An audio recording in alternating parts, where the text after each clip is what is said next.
Assalamualaikum warahmatullahi wabarakatuh. Bismillahirrahmanirrahim. Alhamdulillahirabbil alamin. Allahumma shalli wa sallim ala sayyidina Muhammadin wa ala alihi wa sahbihi ajma'in, amma ba'du.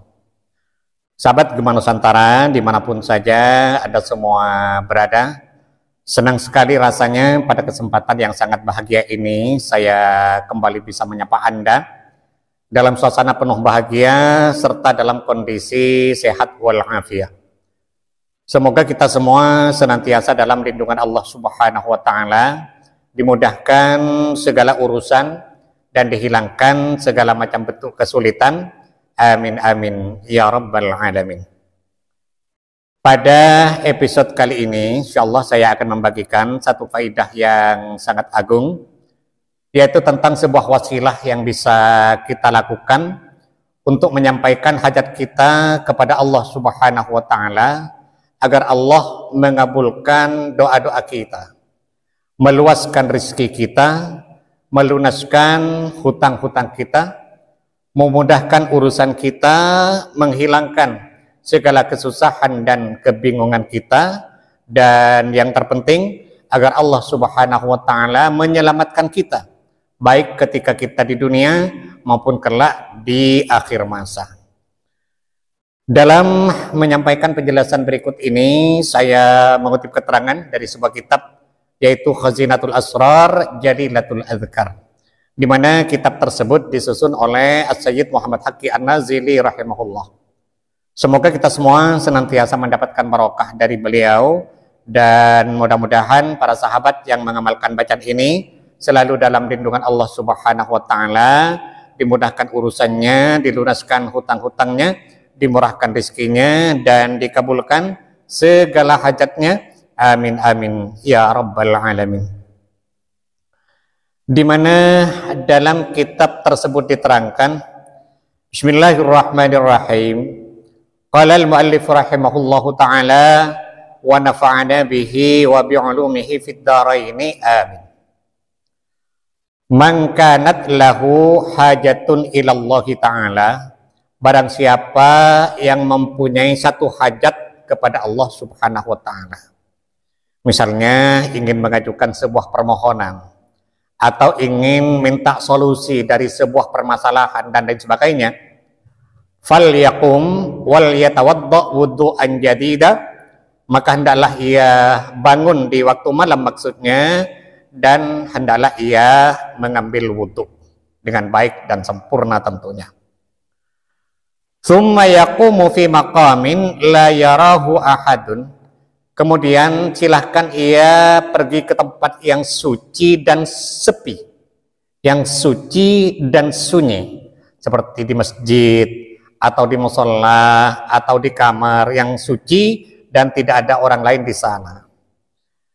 Fal yusalli arba'a raka'atin bitaslimatin wahidatin, hendaklah ia melakukan sholat sunat hajat 4 rakaat dengan 1 kali salam.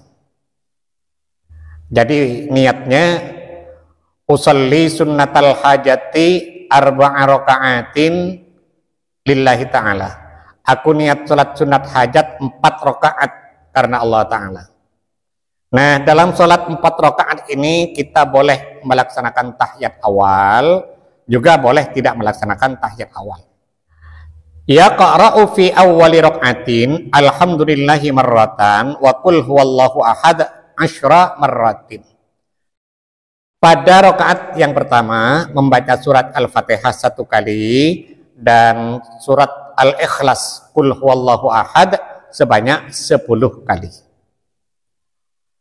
Wa fir raq'ati tsaniyati alhamdulillahi marratan wa qul huwallahu ahad 20 marratan. Pada rakaat yang kedua membaca surat Al-Fatihah 1 kali dan surat Al-Ikhlas 20 kali. Wa fir raq'ati tsalitsati alhamdulillahi marratan wa qul huwallahu ahad 30 marratan. Pada rakaat yang ketiga membaca surat Al-Fatihah 1 kali dan surat Al-Ikhlas sebanyak 30 kali. Wa fir raq'ati rabi'ati alhamdulillahi marratan wa qul huwallahu ahad arba'ina marratan. Dan pada rakaat yang keempat membaca surat Al-Fatihah 1 kali dan surat Al-Ikhlas sebanyak 40 kali. Jadi saya ulangi, kita melaksanakan sholat sunat hajat 4 rakaat dengan 1 kali salam. Bacaannya setelah surat Al-Fatihah pada rakaat yang pertama membaca surat Ikhlas 10 kali, rakaat yang kedua surat Ikhlas 20 kali, rakaat yang ketiga surat Ikhlasnya 30 kali, dan rakaat yang keempat surat Ikhlasnya 40 kali. Summa ba'da salami, kemudian setelah salam, ia qara'u surat Al-Ikhlas 50 marratan. Silahkan ia membaca surat Al-Ikhlas Qul huwallahu ahad sebanyak 50 kali. Wa yusalli 'alan nabi sallallahu alaihi wasallam 50 marratan. Dan membaca salawat atas Nabi Muhammad sallallahu alaihi wasallam sebanyak 50 kali. Wa yastaghfirullah ta'ala 50 marratan. Kemudian membaca istighfar kepada Allah Subhanahu wa taala sebanyak 50 kali. Wa yaqulu la haula wala quwwata illa billahil aliyyil azim 50 marratan, dan membaca la haula wala quwwata illa billahil aliyyil azim sebanyak 50 kali. Jadi setelah salam membaca surat Al-Ikhlas 50 kali, membaca sholawat kepada Nabi besar Muhammad sallallahu alaihi wasallam 50 kali. Sholawatnya bebas, boleh dengan lafaz Allahumma sholli ala sayyidina Muhammad wa ala ali sayyidina Muhammad, itu juga 50 kali. Kemudian membaca istighfar 50 kali. Astaghfirullahal azim alladzi la ilaha illa huwal hayyul qayyum wa atubu ilaih. Itu 50 kali. Dan yang terakhir membaca la haula wala quwwata illa billahil aliyyil azim 50 marratan. Membaca hauqalah sebanyak 50 kali. Surat Ikhlas, sholawat, istighfar, dan la haula masing-masing 50 kali. Setelah semua itu selesai, tsumma yad'ullah ta'ala, silahkan ia berdoa kepada Allah Ta'ala, minta apa saja yang diinginkan. Dalam kitab ini diterangkan, fa in kana alaihi dainun qadahu Allah Ta'ala.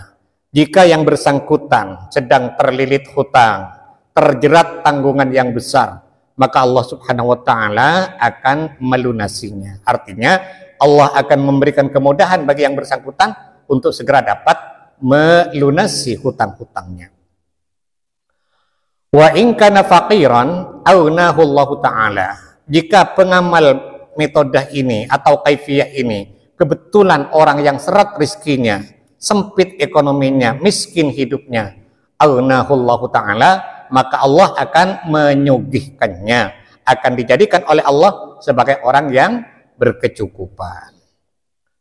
Wa in kana ghariban raddahu Allah taala an ghurbatihi. Jika yang bersangkutan orang yang tersisih hidupnya, melas odin, tak saureng dari melas, maka Allah Subhanahu wa taala akan menjadikan orang itu menjadi orang yang mulia, disukai oleh masyarakatnya, disenangi oleh lingkungannya, bahkan orang lain akan mengikuti dan meneladaninya. Wa in kana minadz-dzunubi ma qad balagha ananas sama summa astaghfara rabbahu yughfaru lahu. Jika yang mengamalkan bacaan ini adalah seorang pendosa, orang yang ahli maksiat, di mana dosanya bertumpuk-tumpuk sampai setinggi langit saking dari banyaknya, kemudian pada saat itu ia mohon ampun kepada Allah Subhanahu wa taala, yughfaru lahu, maka ia akan diampuni oleh Allah, akan dihapus semua dosa-dosanya.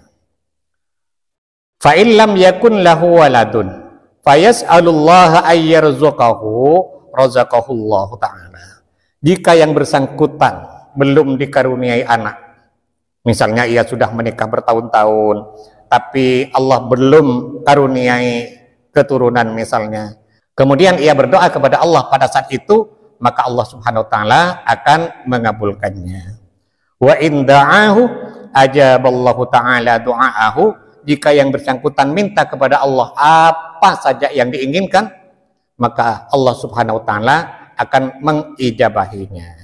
Nah, amalan ini sebaiknya tidak cuma dilakukan 1 kali, tapi paling tidak 7 malam, atau 21 malam, atau 41 malam. Kita bisa memilihnya tergantung dari besarnya hajat kita, dan tergantung dari kemampuan kita untuk beristiqomah di dalam melaksanakannya.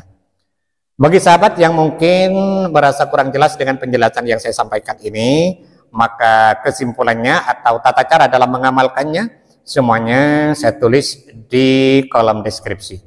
Kita mohon kepada Allah Subhanahu wa taala, mudah-mudahan Allah senantiasa berkenan untuk membimbing kita, menuntun dan mengarahkan kita menuju jalan hidayahnya, sehingga kita semua menjadi orang-orang yang selamat fid dini wad dunya wal akhirah. Amin amin ya rabbal alamin. Terima kasih atas segala perhatian dan mohon maaf atas segala kekurangan. Wallahul muwaffiq ila aqwamit thoriq. Wassalamualaikum warahmatullahi wabarakatuh.